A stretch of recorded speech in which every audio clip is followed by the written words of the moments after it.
இருக்குன்னு யாரு சொல்றீங்க? அந்த எஸ்எஸ்கே தாட்சாயணி தானே? அதான் தெரிஞ்ச விஷயமாச்சே, அதுக்கே கோவப்படுறீங்க?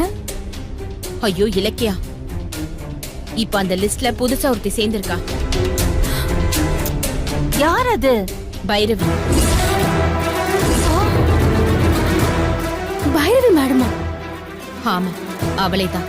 நமக்கு முன்னாடி நாகுவை கண்டுபிடிச்சி அவனை நம்ம கையில சிக்க விடாம பண்ணி கௌதம காலம் பூரா ஜெயில போடுறதுக்கு பிசாசா அலைஞ்சிட்டு இருக்கா. ரேவதி, நீ சொல்றதெல்லாம் உண்மையா? ஆமா. இன்னைக்கு ஆபீஸ்ல என்ன நடந்துச்சு தெரியுமா?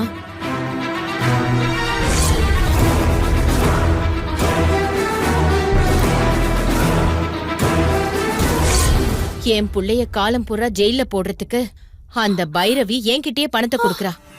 இத பாருங்க. ஐயோ, என்னத்த இது?